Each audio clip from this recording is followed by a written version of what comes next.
her bachelor's degree from Brown University and her master's and PhD from University of Michigan. Her research addresses problems in earthquake seismology, earth structure, active tectonics, and volcanoseismology and geodesy. Her research interests include the mechanical behavior of the seismogenic zone in the subduction zones, and interrogation of the velocity structure of the crust and upper mantle lithosphere at or near plate boundaries, which of course helps you understand their composition and rheology, and volcanic deformation and seismicity in the seismotectonics of the San Andreas fault system, which goes by her hometown, and Costa Rica. Susan has been very active in UNAVCO. I had the pleasure of reporting to a board that Susan sat on when I first came here, and she's also currently helping us on our Education and Community Engagement Advisory Committee. She's been active in the Recess program and recruiting and other programmatic support through a formal partnership on the proposal. She's been a leader in STEM education and in engaging a broad spectrum of students through geology in the parks, and she has sent us good work and good students, so we're very grateful to Susan. Thank you. And the title of her talk, Seismogenic and Geodetic Behavior of the Northern Costa Rica Subduction Zone Through an Earthquake Cycle. Thank you very much. So I was here today, the last 3 days, trying to introduce the Recess interns to MATLAB, and we ended today with some statistical analysis and using MATLAB, and I hope it was useful for them. It was kind of fun, but I'm really happy to have the opportunity now to be talking about research that is a little bit more interest to me and hopefully also to you, and I think I also have a little bit more expertise on, so I'm really happy to have the opportunity while here to do that. And so first I want to, in my research interest, I'm going to talk is earthquake occurrence at subduction zones. So first, let me just tell you why are we interested in earthquakes at subduction zones? And most of you probably know this, but subduction zones, okay, plate boundaries at subduction zones. Check this, and now it's freezing. Okay, now do.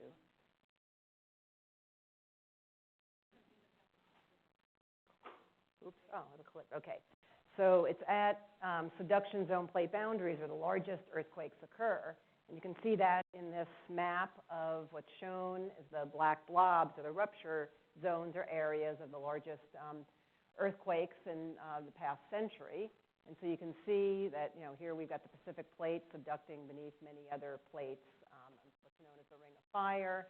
And these very large black regions are the rupture areas of large earthquakes. So there's other ones that occur within the continents, but the large majority of these great earthquakes occur at plate boundaries. But it's not uniform, that there's some portions of these subduction zone boundaries where very large earthquakes occur, and you can tell just by the area. So the size of an earthquake is going to be a function of the fault area that actually breaks. And so some have very, very large, but and others are still great earthquakes, bigger than 8, but smaller. And then this kind of southwestern portion of the Pacific really doesn't seem to have very many great earthquakes at all. So an important question that I'm interested in addressing, and other people as well, is what actually controls what regions have very large earthquakes and subduction zones and not. And this would apply to all types of plate boundaries. What controls that? So to first start to understand that, we need to kind of look at what a subduction zone looks like. So here's a cartoon. We've got our downgoing plate here, our upper plate. And we know quite a bit about the behavior of earthquakes at subduction zone boundaries. We know that in general, the seismic slip or frictional stick slip behavior doesn't extend along the entire contact surface between these plates. That it in general doesn't go to the surface. At least we used to think it doesn't rupture to the surface. However, the 2011 Tohoku earthquake kind of indicated that really that's not necessarily true in all earthquakes. So maybe now we might even want to extend what's shown here. The seismogenic zone is that region that actually can slip with frictional stick slip behavior. It's going to generate earthquakes, and we might now have learned that in some cases it actually goes all the way to the trench. But we do know that at the down dip edge, principally due to increases in temperature and changes in the mechanical behavior, rheology of the material that we don't have. We actually go into stable sliding behavior.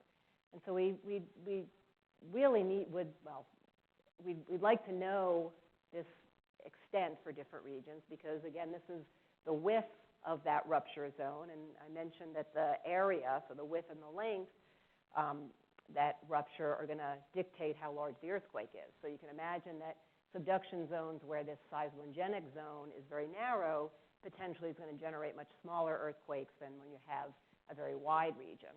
So one of the questions that we're really interested in, also from Tohoku, what was it about that earthquake that actually had seismic slip up to the trench, where many other large earthquakes before had indicated that seismic slip was not extending to the trench. So what are the mechanical properties that control that? In addition to just looking at the width extent of a rupture, if we look down on a fault plane, okay, so now we're looking down on that downgoing plate, we also know that there's not uniform behavior along strike. So even if we can define the width of the seismogenic zone, if we look now along strike, that there's variations, that there's regions on the fault plane that actually break and release a lot more energy than other regions. So we really want to know not only the extent along strike, the extent along dips, but the variations within the seismogenic zone. Again, the larger the areas that can have seismic slip, even along strike, the bigger the potential earthquake's going to be. And so this little cartoon is illustrating variations in mechanical properties where, let's say, the dark orange are stick slip behavior that's going to break in earthquakes. The stippled area is the area that's maybe creeping, it's stably sliding. And we're actually recognizing a conditionally stable mechanical property where potentially it may not nucleate earthquakes, but once an earthquake has nucleated in the stick slip area, you can actually get seismic slip. So that's kind of at the transition between the states. So questions of interest are, for various subduction zones around the world is what's the geometry of the seismogenic zone, what's the up dip and down dip limits, but also what's the configuration along strike? Where is most of the slip occurring? Where is it accumulating strain? And therefore, I guess, areas that are expected to have slip in large earthquakes. In addition, and this is really thanks to the growth of geodetic networks, and I'll explain why, but we've also, just in the last little bit over a decade, and Megan was instrumental in these observations, we've recognized that there's regions, and these are the kind of the areas I was calling the conditionally stable, that will accumulate some strain and break in what's slip in earthquake type motions, but rather than taking the seconds that slip occurs in an earthquake, it'll take weeks and sometimes even months, and that's known as slow slip. So those areas have been recognized primarily at the down dip extent of the region that breaks in stick slip behavior. Also recently up dip, and I believe also there's these mustard colored regions basically even within the seismogenic zone that can host this slow slip, and we'll discuss it a little bit more. So the picture that I'm showing is very heterogeneous. We're looking at a subduction zone plate boundary, and we really need to understand what this might look like to understand the kind of the size that earthquakes are going to happen. How many you might have very small little patches that never can generate, even if several of them go in one earthquake, they're never going to generate a really large earthquake, whereas a distribution of kind of fault strength is very critical. Okay, so if we want to investigate that, what tools do we have that we can use to learn about that strength distribution? Well, I'm going to talk about seismology and GPS geodesy, the two best tools that I know about to do that. And so I don't think I even need to, I guess this says, base group. I'm not going to go through too much of the GPS basics, but and I think these are slides that I got from UNAVCO website for educational purposes, but we're going to use a constellation of satellites to actually very precisely be able to determine the position of the surface of the Earth. Okay? And critical things are really having your antenna that's receiving the signals being very well anchored to solid rock, so the ground. You're not measuring the motion of soil, or you're merely measuring the motion of the solid Earth. So I think you'll have to take my word. I think in this group, I don't think I'll have any argument that we can determine the positions to sub-centimeter accuracy if we have the proper equipment. No one's going to give me any arguments here? Okay, good. This is just showing a picture of what it looks like, and as I mentioned, being critical is having a really good your antenna that's receiving the point that you're actually determining its position as a function of time is very well anchored into the rock. And then you've got your other components there. Okay, so great. So if you take my word for it that we can actually measure with very, very high precision the position on the surface of the Earth, how is that going to help us to learn anything about the distribution of fault strength on a fault? And so that's illustrated here. So the subduction zone, right, we've got the downgoing plate and the overriding plate.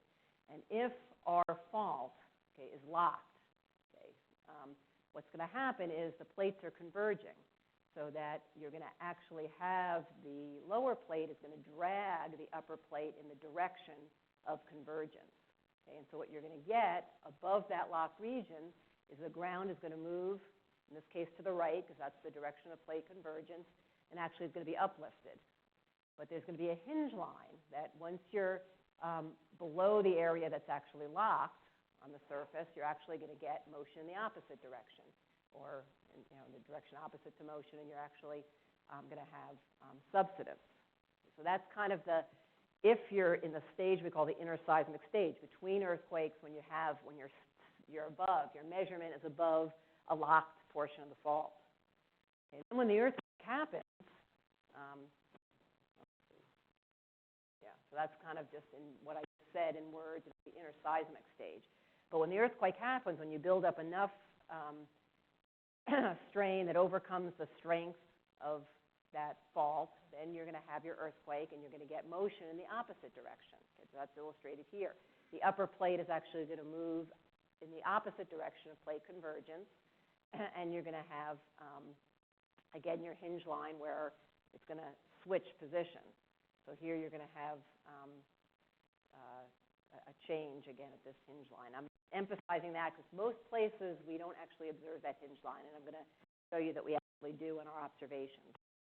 So we can measure very carefully the deformation of the surface, and we can determine where the fault below us is locked. Okay, so that's the coseismic or seismic stage. Motions are in opposite directions. So what does that look like if you're making observations? So here's a little cartoon of, again, our subduction. Here's our downgoing plate. There's our station, our GPS station. And so we're measuring, right, what that's measuring is displacement. Let's say it's in the direction of convergence. This displacement is a function of time. And so in the interseismic stage, right, this station, it's being dragged in the direction of convergence by the downgoing plate. So it's moving in that direction through the interseismic stage. And when the earthquake happens, we get a reversal, a displacement. So this was moving this way. The earthquake, it's moving in the opposite direction. And it happens very, very quickly. Even for the extremely large earthquakes, we're talking about minutes. So seconds to minutes, that displacement. You can't even see it. It looks like a straight line. Okay, and then after the earthquake, there might be some time where you actually continue to move in that direction a little bit, some kind of post-seismic deformation. But eventually, you start to see the strain accumulation signal again. The fault locks back up, and the surface moves in the direction of plate convergence. Now, the slow slip that I mentioned would be observed, and it was first observed by GPS data, or actually only observed by GPS, because earthquakes, when they happen this quickly, they generate waves with seismometers. Okay, slow slip is the same, that areas seem to accumulate strain, they move in the opposite direction, but rather than happening in seconds to minutes, this can take, days, weeks, even months. So this is time. It's the same reversal of direction happening over a very long period of time. That period of time is too long. It doesn't generate a seismic signal. So we could not observe these slow slip events with seismometers. It wasn't until we had dense enough networks of GPS instruments that could actually see this. And so, there is, in general, no seismic signal associated with it. But again, geodetically, you can measure that. Okay, so the first example of where these slow slip events were observed was in the Cascade in Washington and Canada, associated with subduction of the UNAVCO plate at the Cascadia margin.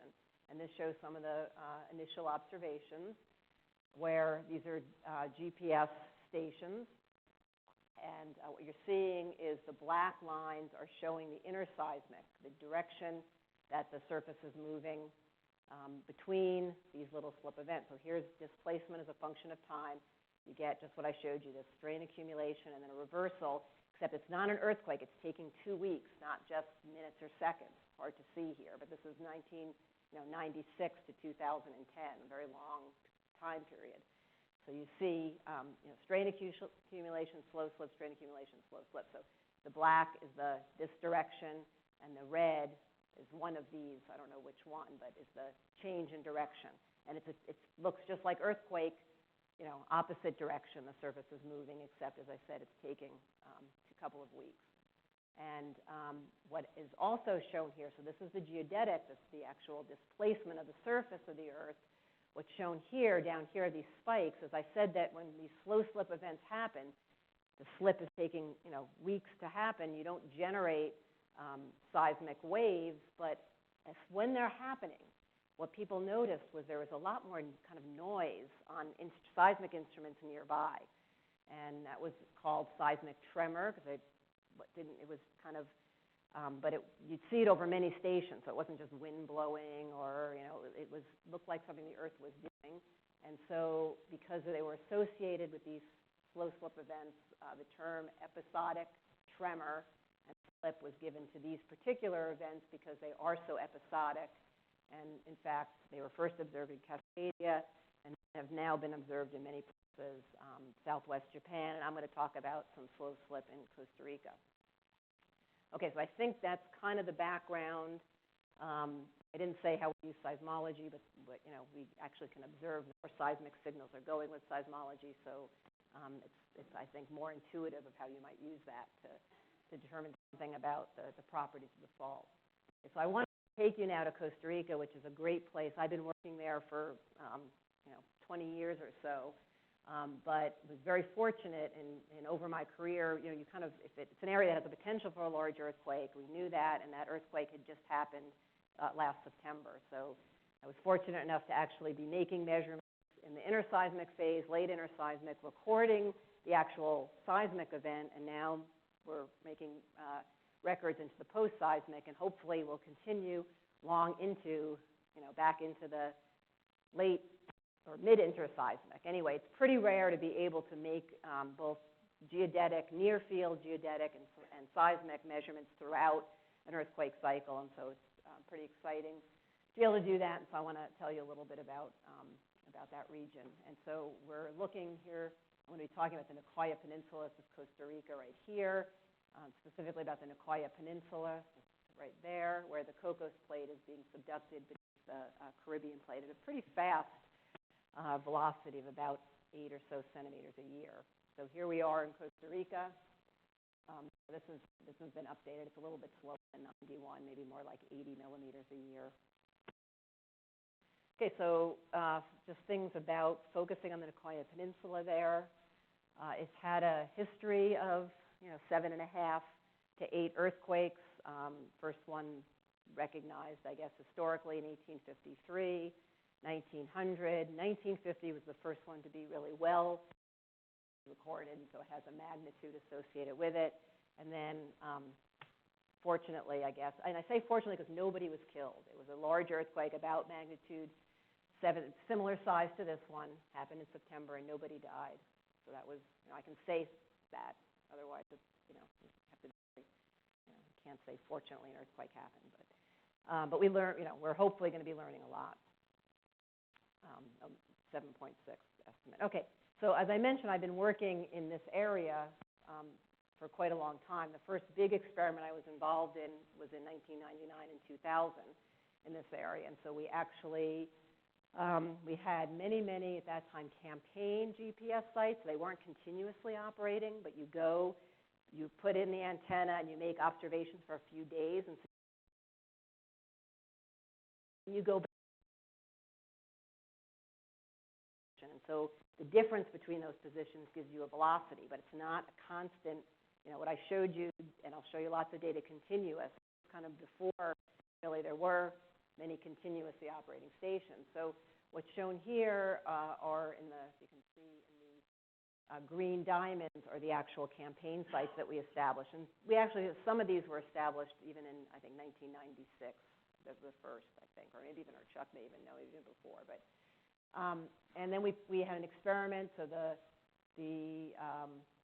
black triangles are seismic stations that we put in, and we had, I think, 20 seismic stations in the Nicoya Peninsula, and we actually had 14 ocean bottom seismometers. So we really wanted to cover the entire plate boundary. This is the trench, so where the downgoing plate's being subducted. We wanted to look at that, investigate that plate interface and what was going on all the way from the trench down to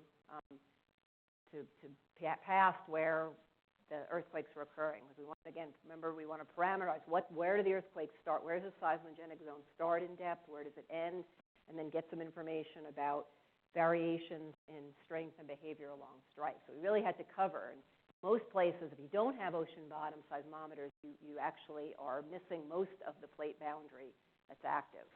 And one of the reasons actually that Costa Rica was, well, we started working in Costa Rica was the peninsula sticks out, puts land above much of that active plate boundary. If you go here, right, you've got, you're much farther back where you can actually have land instruments, and usually that's the seismogenic zone has already ended. So, but we still wanted to cover even more. We wanted to get the full coverage. So the red circles are most of the earthquakes that we recorded. So what can the earthquakes tell us? So you can locate those earthquakes. You can actually use those earthquakes to simultaneously determine the locations of the earthquakes and a velocity structure. You need to have an accurate velocity structure to actually locate the earthquakes, and we do this an inversion for both simultaneously, and you get, you continue to improve both the velocity structure and the earthquakes. But what I'm showing here is just the earthquake locations. And so the black are kind of all of them. What's color-coded, this one's along strike, but here's the cross-sections, this cross-section here and this one here. The color-coded are those events that we could actually also determine their what's called focal mechanism. Some of you might know it as a beach ball, but the actual faulting geometry of the earthquake, so the plane that it's occurring on, they're consistent with being on the plate interface. Okay, so we're not sure. A lot of these other black ones are occurring. You can see there's seismicity within the downgoing plate, in the upper plate, deep within the subducted plate, but it's these color-coded ones that we're convinced are happening on that plate interface. Okay, that's where the big earthquakes happen, on the plate interface. They're what we call megathrust events.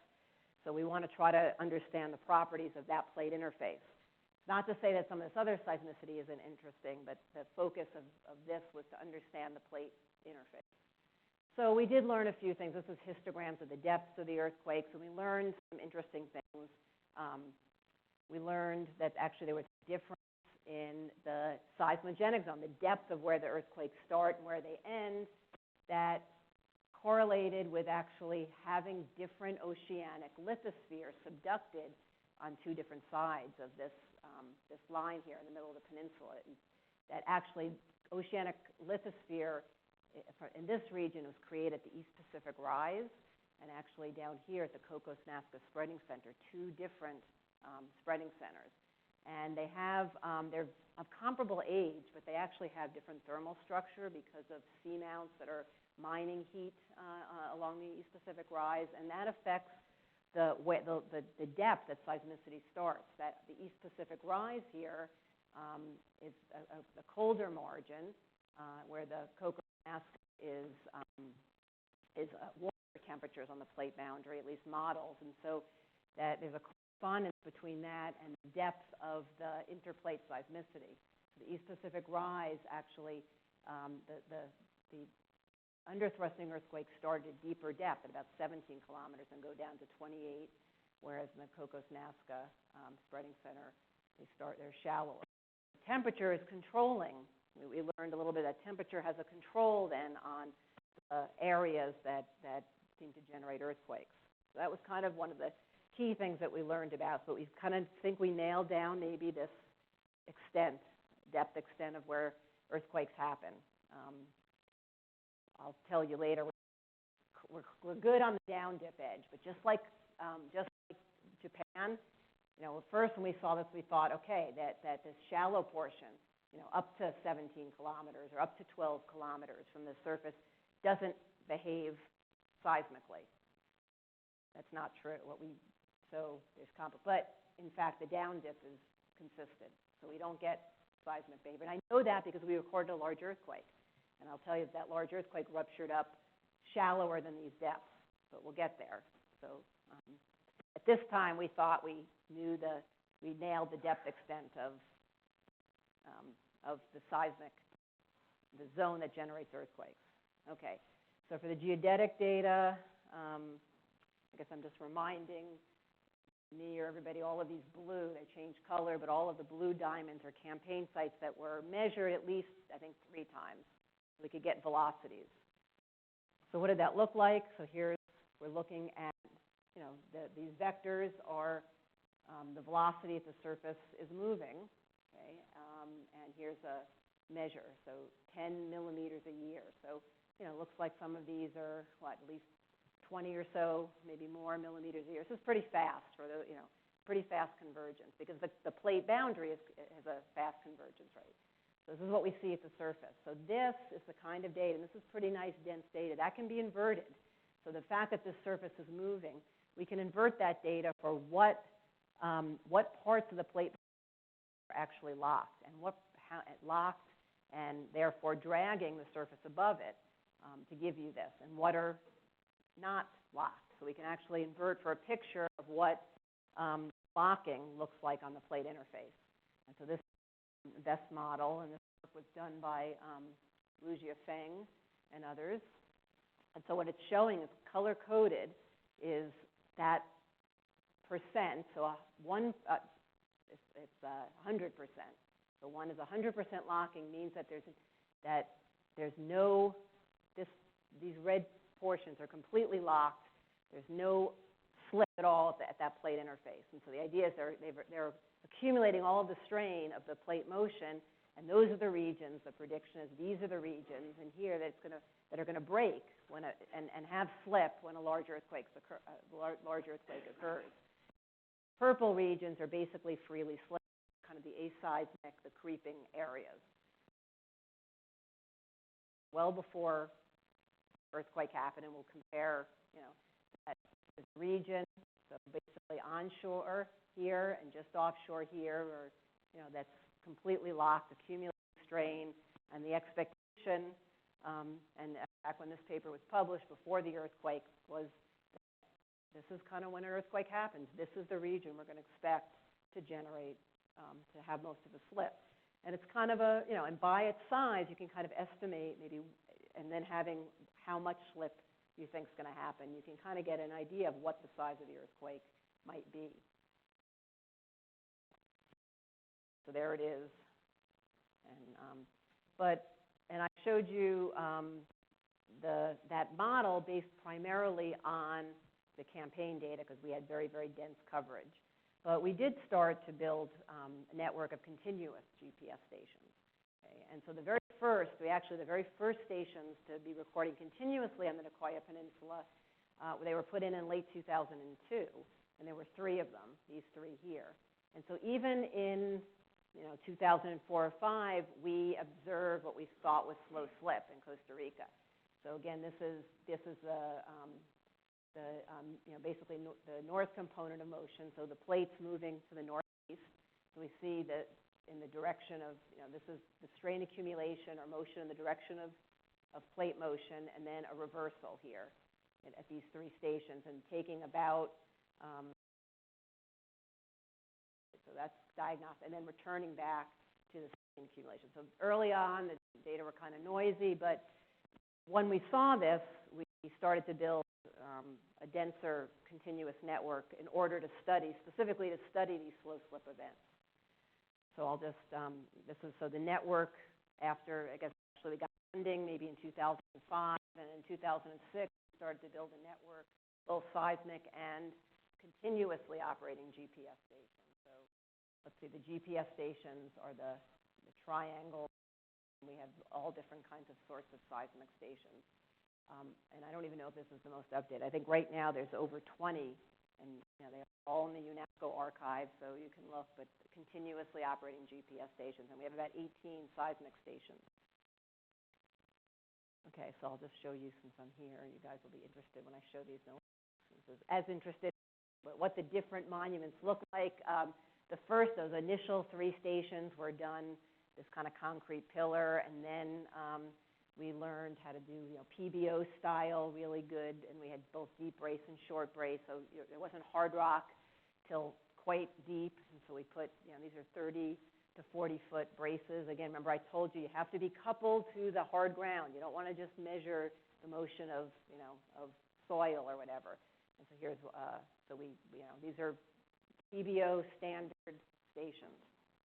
Okay, some other pictures of, putting in, there's me and a grad student who's now a postdoc at Georgia Tech, Jake Walter, who putting in some, I think, seismic station.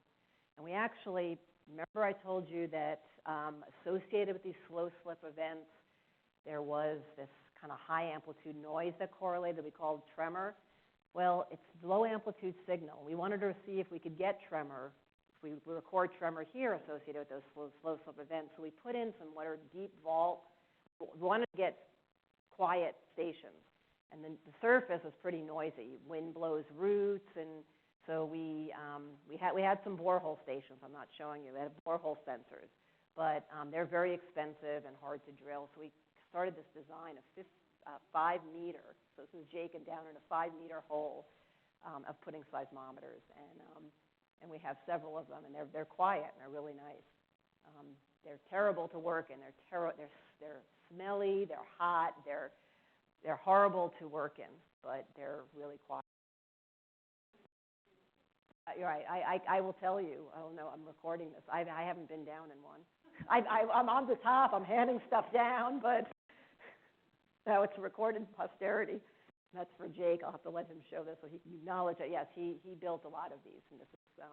Oh, you know Jake. Yeah, Jake was he was a CU. Yeah, she sent him to Santa Cruz for grad school.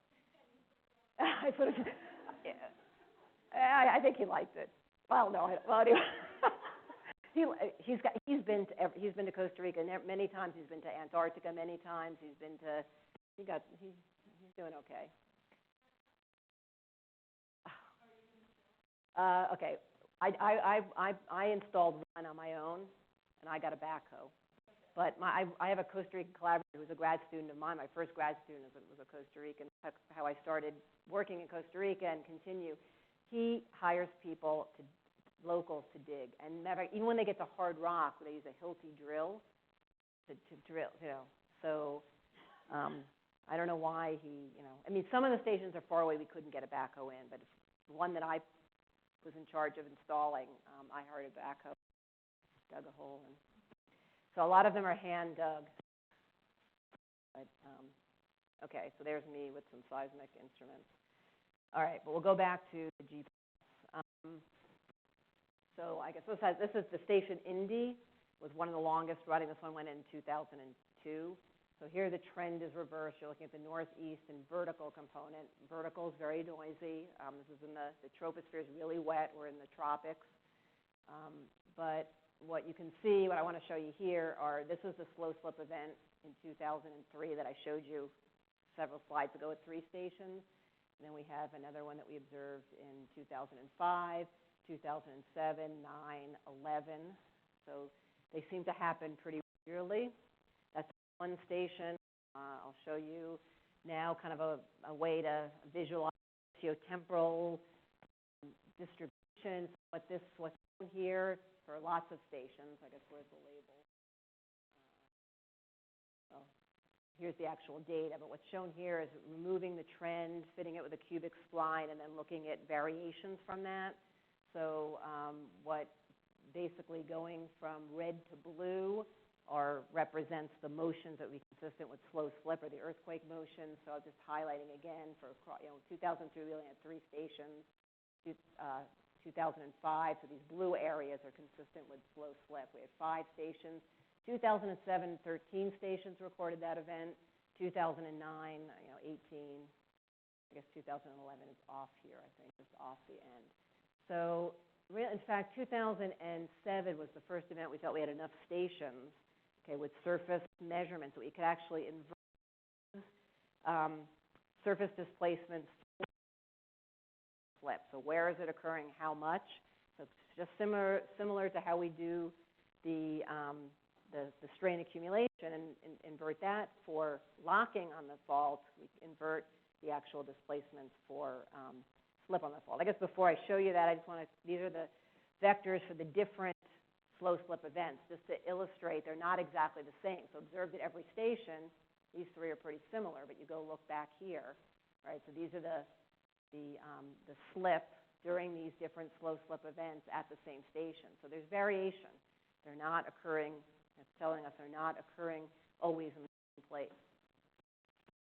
2003 and 2005 were only recorded at 3 and 5 stations. That's not enough to actually determine where that slip is occurring. But 2007 was. So what you see here is contoured for slip. So this is the amount of slip, centimeters, on the plate interface. So this region right back here, we think had 12 centimeters of slip that occurred. That's equivalent, if you look to about a magnitude 7 earthquake. The amount of slip over that area is equivalent to a magnitude 7 earthquake. However, it took 3 weeks or about a month to take place, not 10 seconds. Normally, a magnitude 7 earthquake, that slip would take place over 10 seconds. So it's the same amount of slip, and that would generate a lot of seismic energy. This doesn't. Over 3 weeks, it doesn't, except for this tremor that we did record, just like I showed you in Cascadia. But before, oh yeah, here it is. Okay, so this shows associated with the slow slip events again in 2000. Well, so focusing mostly on this 2007. Here's 2009 at all the stations. But here's a histogram of kind of tremor activity, just like I showed you at Cascadia. So we do see these peaks in 2007, 2009. We also actually, one of our most energetic tremor-wise seismic signal, 2008, which doesn't appear to show up here, but in fact, I'll show you a couple of the coastal stations. Just if we look just at the coastal GPS stations, we do see slow slip event. And in fact, one is so seismic tremor we think actually covers a smaller. This event may be smaller, so that it's not seen at the geodetic, but actually very important, telling us about important processes. Just what kind of tremor looks like. I guess I didn't show you the Cascadia, but this is Costa Rica tremor. So this is just how much? About an hour of seismic data on a day during this slow slip event.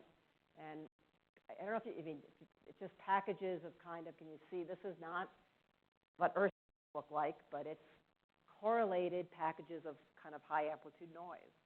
And that's how we recognize tremor. This day is not quite so good.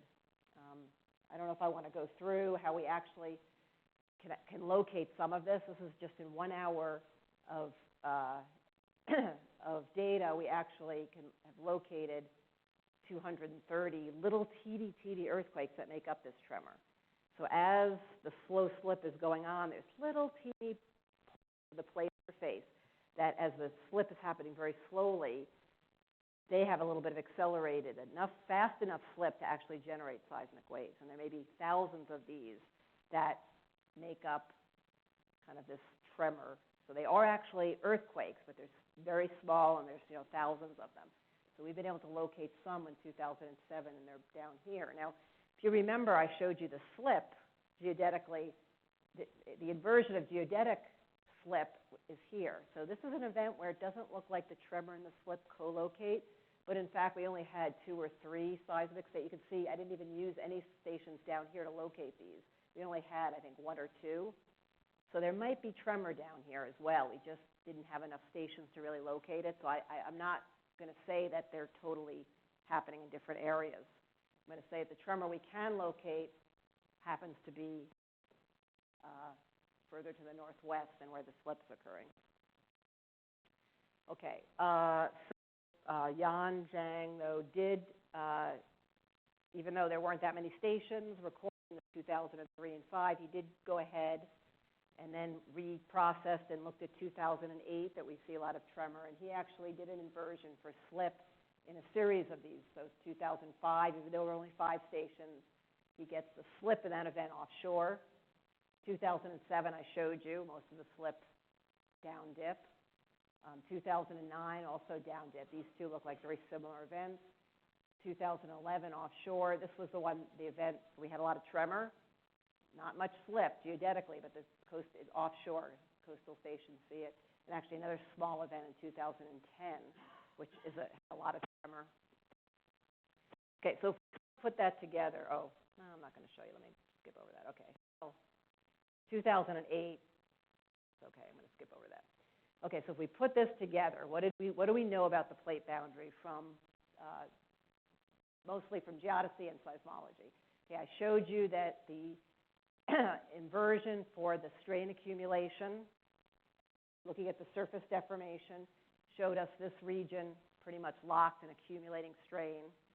And between the slow slip and tremor, this shows where the slow slip and tremor episodes are happening around it. Okay, now slow slip, so these, if you remember back to the first picture I showed, I had the real dark orange areas I was saying had stick slip behavior. That's where you'd expect earthquakes to happen. Then I had kind of the just creeping areas, and then there were the conditionally stable areas that were between it. And so we think slow slip and tremor are occurring at these conditionally stable areas, at the transitions between stick slip locked areas and maybe completely freely slipping. So our picture is we've got this strong region and stick slip with the frictional behavior we expect is stick slip, stable transitioning to conditionally stable, and then further down dip or somewhere near the trench, maybe eventually completely sliding. Okay, so this is the picture before the 2012 earthquake, and so we had this picture before, and the expectation was the next big earthquake that happens, this is going to be the area where most of the slip occurs. So did that happen or not? I'll show you. Okay, so we recorded this event. We had this great seismic network right above the earthquake, but our seismic network was tuned to record small earthquakes. So it clipped on a huge earthquake, and that was we knew that. You can't record. There is no way to record incredibly small seismic waves, from very small earthquakes to huge displacements that occur with big. You can't do it with the same instrument. So we knew that, but we were recording at least, I think, 9 of the GPS stations that I showed you were recording high rate, so 5 hertz. Normally you sample GPS, a sample every 30 seconds is kind of typical, is that right? That's what we sample. But we were sampling at 5 hertz, keeping it in a buffer for a while, and it was writing over if we didn't want it. But we did that in case there was an earthquake, because we can use the GPS data for sampling kind of as seismic data. So what this shows, this is just seismic. There are some accelerometers. There are special instruments that can record these strong motions. So what's shown here, okay, these are the distribution of stations. So let's see I guess we got the strong motion instrument. So these could actually record the large earthquake on scale. And then our stations that couldn't record the whole waveform actually recorded the beginning. This event started kind of small, so those are red. So in fact, even though they clipped later, we got the initial P wave. So we could use both the accelerometers and the broadband stations to actually very well determine the location where the earthquake started. In fact, the USGS location and even the initial location, is it on here, was way down dip, this one, and which is, by using instruments that are quite far away. So in fact, the epicenter of the earthquake is here, offshore, very well determined. Okay, so now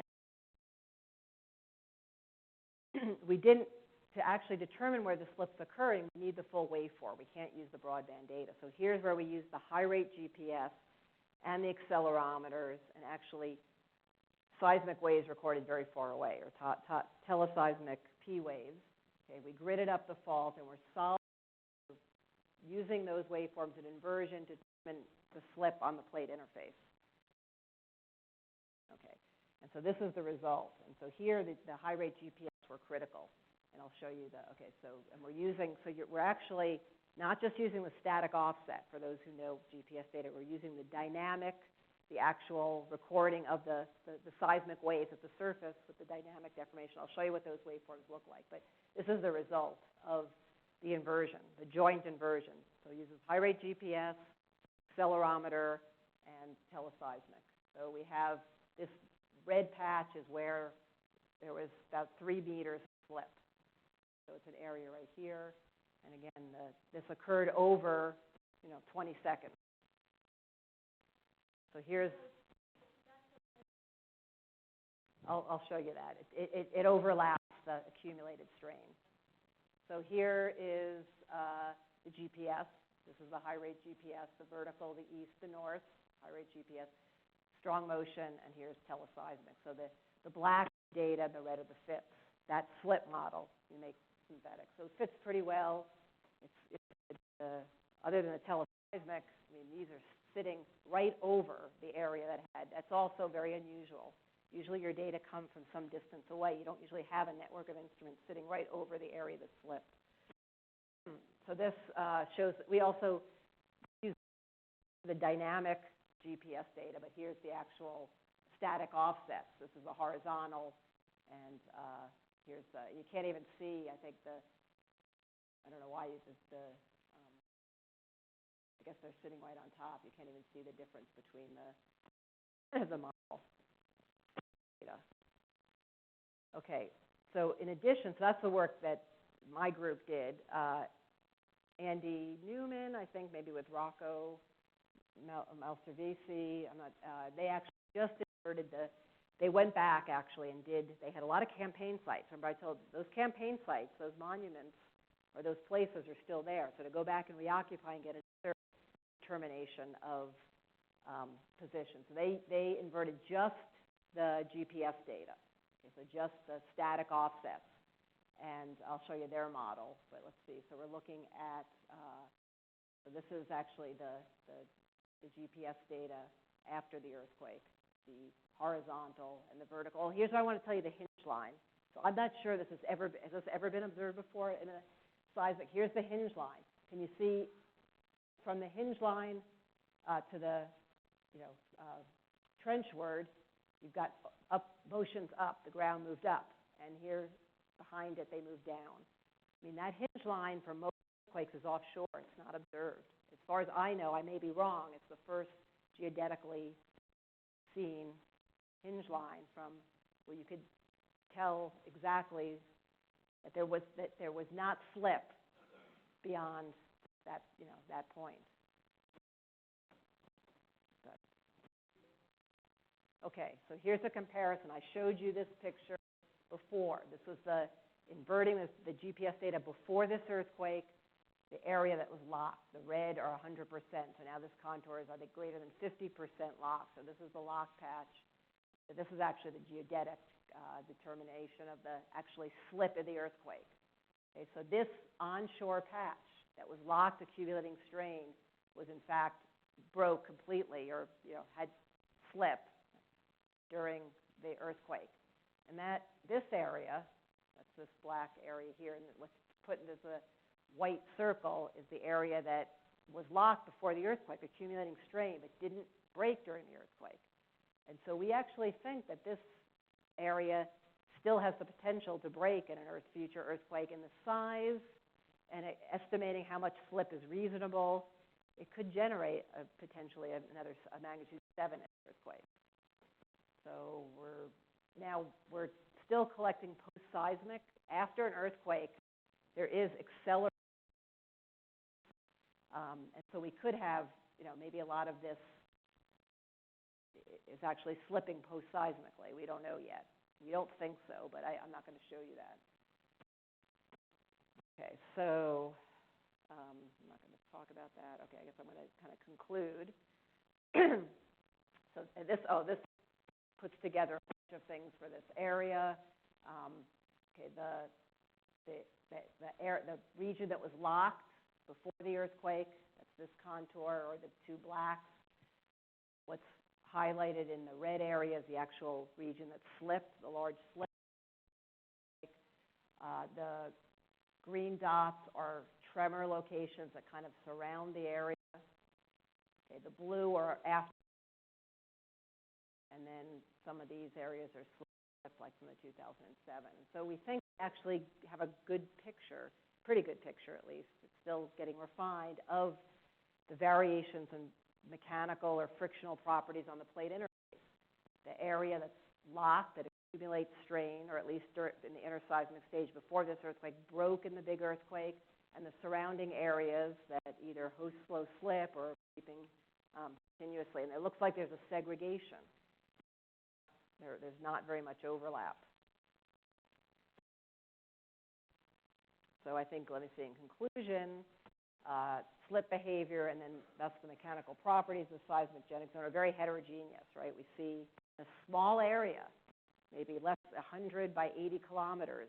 We've got, regions that are strongly locked, that accumulate strain, surrounded regions that are conditionally stable, and even maybe further away, but still in a small area that are just continuously creeping. Okay, so strong regions accumulating slip during the interseismic stage, slip during a large earthquake. Seems like, people have always thought that happens. It's a really good demonstration. We can really precisely locate the area that was accumulating strain before and the area, the slip for the large earthquake. That slow slip's a common mode of strain release. We think it's occurring in these weaker regions of the plate interface, and that this fast and slow, or earthquake and slow slip, happens in distinct regions of the fault plane. Maybe large enough to generate a magnitude 7 earthquake may still remain right offshore the peninsula that didn't slip in this large earthquake. And so future work, we're really anxious to see after it's had a big earthquake and we go into the next interseismic stage, will the same region that was locked before and broke start to accumulate strain again? Or once this earthquake happened, you kind of breach the fault, it's a very fluid-saturated area. The fluids move around, if things change enough that the whole configuration of the strength of that plate boundary that we think we've imaged, will that completely change as we move into the next interseismic stage, getting ready for the next earthquake? So, I think that we're going to keep this network running for as long as we can, and hopefully be collecting the data that we need to address that question as well as many others. So, thank you.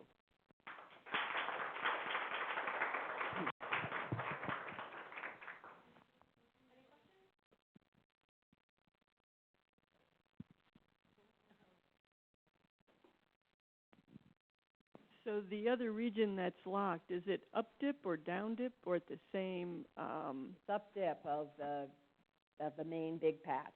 Okay. So it's a little, it's to the northwest, but it's also shallower. Uh-huh. It is underwater. Well, but it's underwater. Yeah. We could still, because we had stations right there at the shoreline. Most places you can't image at all what's going on under the ocean, but this is right. We had instruments right there at the coastline, and it's just shore. So you know, we definitely tell that it, you know, we knew it was accumulating strain before. You wouldn't get that pattern, and you could tell that it didn't slip. Okay. Do you expect, is it segmented north-south? It's segmented by the ocean. Yeah, I'm glad. It's the differences in the ocean, the origin, that is East Pacific rise. Okay. Crust is being subducted there.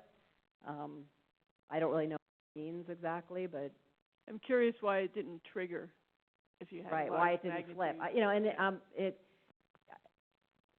you know, it's, I think among the group of us that are kind of been working on this, there's slightly differences in opinion. Some people think they're really, we're writing a paper now, and we don't want to say every potential lock patch.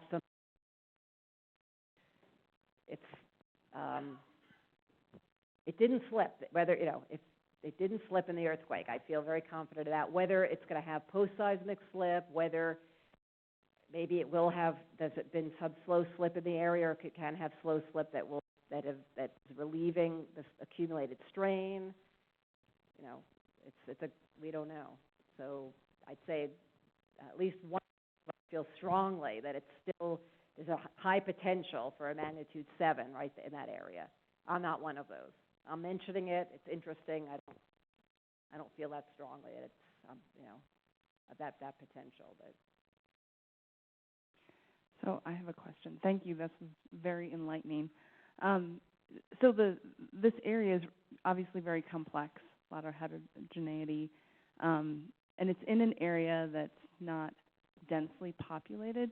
And I'm wondering to what extent, if at all, you could talk about what you've learned here and how it might apply to other areas within, like, the Ring of Fire, or areas that are more densely populated for kind of, you know, hazards forecasting and understanding.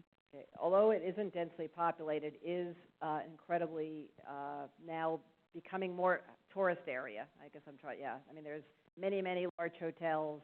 I mean, it's not quite Acapulco, but so it's not like it's, you know, that they're all along. So that the part that hadn't, right, the part that's still locked is right here. It's shallower than the part that's slipped here. So again, tsunami potential, right? If you have shallow slip, you're uplifting the ocean floor. You know, potentially have greater potential to uplift the ocean floor for tsunami. So I don't want to dismiss the potential even here for you know, disaster, loss of life. But I think the important is, people always thought that if we could identify, using geodesy, areas that were accumulating strain, is that going to tell us? Can we use that to actually estimate the areas that are going to have slip during an earthquake? Or is there really you know, not always a good correspondence? So I think that lesson, that I think an important thing for people to take away is that I think, and this crowd probably never doubted it, but a lot of people do, that geodetically determined strain accumulation is really important to estimate potential for an area to have earthquake. If it's not accumulating strain, you're probably not going to have a large earthquake. If you're accumulating strain and you can densify GPS observations to actually nail down where are the areas, what, you know, it's not just that here's this long patch we know we're accumulating strain, but get details. That's going to help us to put parameters on the area that's going to slip in the earthquake. The area that's going to slip is influencing the size. So that's, to me, the biggest and most important lesson. Yeah, I mean, we've proved it now in at least 4 significant earthquakes, right? So that there's no question. But the putting your fingers on the distribution of that area is a bit model dependent, because you do have to make certain assumptions about how you're going to distribute the strain accumulation on those things. As you're sitting, but I would say this is the best, when you're sitting right above it, you have less, you always have some freedom, but you have a lot less. Right. So, and I guess I always blurry-eyed believe some of the other ones, that, yeah, the area broke, but, you know, knowing that there's slop in this and slop in that, it was still, to me, a little bit questionable how much they had to overlap. I mean, I'm not saying these are perfect, but I think these are well enough determined that, to me, there's no doubt that they correspond. At least, you know, one of the major strain accumulating patches had all of the slip. Can I ask a really technical question? If anyone, maybe we should let the non-technical go, just, you know. Okay. I only looked at one of these stations for high rate data, and what I noticed in that one station that I looked at was that there seemed to be a time delay from the hypocentral time reported by the USGS. So A, is this an artifact, or B, is it something that's real, and how do you handle it when you have to do a joint inversion? I mean, Rocco had this huge time delay, which I don't. He didn't have some kind of mistake. It's 12 seconds. Is that Rocco's? Yeah. No, that's mine. Oh, that's yours. Okay, because Rocco had something that. Don't worry about him. Okay. My number's right. Because he was showing me something that I was totally, you know. Okay, yours is 12. Okay, there's a 4 second. The USGS. This earthquake, by the local data, the accelerometers, we even recorded on scale the first several seconds on the broadband seismic network. There's a 4 second difference between. So we see seismic waves. We see initiation 4 seconds before the origin time recorded by the USGS, but not 12. So you see it. No, okay. Here's the deal: is the main component of the surface displacement is 12 seconds later than the hypocentral time as predicted by the USGS. So I would say it might be 8 seconds later because they're wrong. So if it's they're going in the absolutely. other way, They have stations far away. It started with a small energy, so it's definitely, maybe you could say there's an 8-second offset, which that could be. It has to erupt. I can show you the time.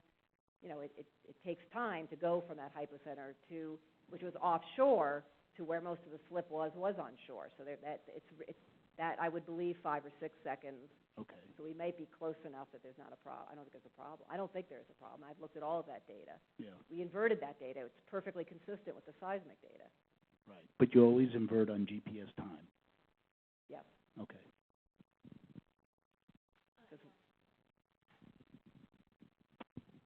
See, I've got one that I guess it's kind of for the student. Can you go back to your cross section of it's kind of the cartoon of how this The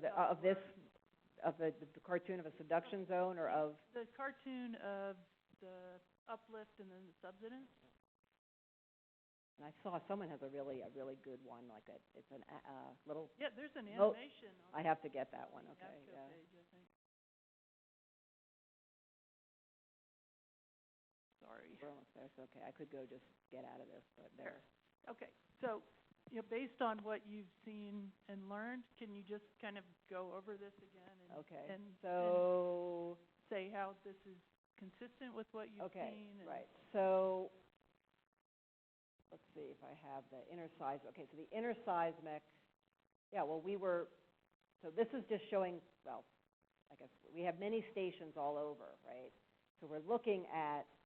Some of them went up and moved. So in the inner seismic, so first we inverted the GPS data that was collected before the earthquake.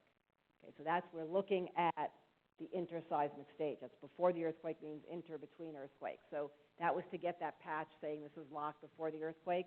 So what we're trying to model is we have at 20-something stations, or actually more, I think 40 stations, we have at 40 positions on the surface, we have how much uplift, what the rate. So it's going to be a velocity. So millimeters per year, that station is moving up and moving towards the east. Okay, and it's variable at various stations. And then some of them are actually moving in the opposite direction and moving down. Okay, and we'd expect that if they're occurring down dip of the area that's locked. So we're using that information. So let's see if I can go to where that data are. So to model, to figure out exactly what patches are locked. You've got to remember this goes in and out of the board. So we can have both, you're getting a long strike and dip variation of the ones that are locked. So if they're completely locked, then they're going to be, and you have to, this is moving at 8, or this is, the lower plate is converging, let's say 8 centimeters a year, But that doesn't mean the surface doesn't move. It moves it. There's a translation there, but we know that. We know so at least I can go to that. That was this way. So what that looked like, oops, there it is. So these are the actual, there. Okay, so these are the measurements before the earthquake. So this is they're at this site, right? So particular site is moving in the direction of plate convergence. How big is that? At, I don't know, 15, we buy that, millimeters a year. Actually, none of them are going. Okay, they're all going, but this one back here isn't moving at all that direction. But they're different, slightly different directions, different sizes. So basically, that's going to tell us that, there's patches below us on the plate boundary. They're really locked. There are some areas that aren't. I can't really, how we do that, I don't really want to go into, but do you want to say something more about? Okay, then yeah, okay, so let me see, maybe, but then after the earthquake, so then after, so that was the before, so they were all pointing, right, all of those vectors before were pointing in the direction of the plate was converging. I'll show you again. After, you can't really, it looks like they're underground, but after, they're all pointing except to the left to this, there's a hinge line, but all the one stations that are to the left of that, basically below or where the earthquake rupture happened, are pointing this way. And then to that side, they're pointing that way. And that's what we see really well. And then there's the up and the down. So after the earthquake, all of these stations that were going that way have reversed and are going this way.